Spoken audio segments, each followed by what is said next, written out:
In the sci-fi thriller Overgrown, you must avoid killer plants by shrinking yourself to increase your speed in order to sneak by the plants or destroy them.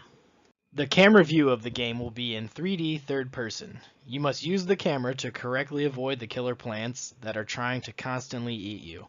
With the dynamic view, you can position your camera accordingly to correctly evade dangerous encounters in the game. After you crash land on this strange alien world, the theme of the game will be apparent, as players will traverse a harsh jungle setting. It will have a realistic feel as you escape and evade being eaten. The game will always have the player feeling at a disadvantage in this harsh, unforgiving environment, where death awaits around every scenario the player is put through. The antagonizing force in Overgrown will consist of 8 primary enemy types that the player will engage in combat. The enemy plants are trying to eat the player and any surviving crew members from the crash. To prevent their escape, the enemy plants will have a variety of mechanics in order to combat the player. The carnivorous plant will protect its weak spot with its thick leaves while searching for the player in its radius.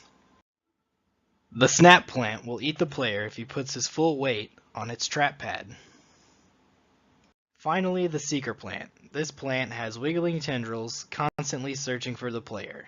In turn, its vulnerable spot is mostly exposed. Each plant will function uniquely, giving the player a number of decisions to make when encountering each enemy type. One of those decisions must come when facing the carnivorous plant. A player must shrink himself down in order to maneuver through its thick protective branches. Once the player maneuvers through the branches and reaches the weak spot, the player will shrink that section of the plant stem so it topples over and dies. The player must be aware of the snap plant guarding the crew member in this encounter. If the player kills the carnivorous plant before rescuing the crew member, then he will be eaten. The crew member can be saved if the player places boxes on the snap plant's trap pad. This time the player gambles and tries to rescue his ally. The player has to time his shrinking ability just right to avoid being eaten and maneuver through the plant's thick brush and other trap pads. This gamble pays off and the player is one step closer to escaping the planet.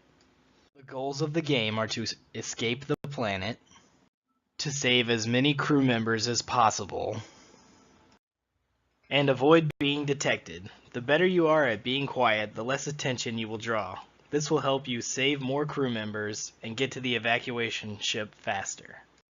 The rules of the game can be summed up into 3 primary parts. First, once you use your shrinking ability, you must wait 20 seconds to become a normal size again.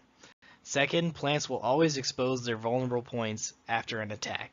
And finally, players must save at least 5 crew members to escape the planet.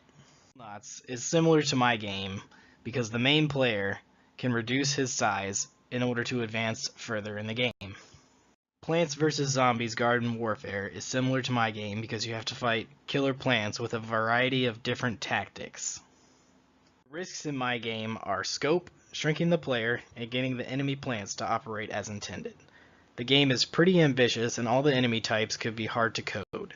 Shrinking the player and increasing his speed might be tricky. However, with everything we have learned, I am confident a team of 4 students can accomplish this game. Thank you for watching this presentation.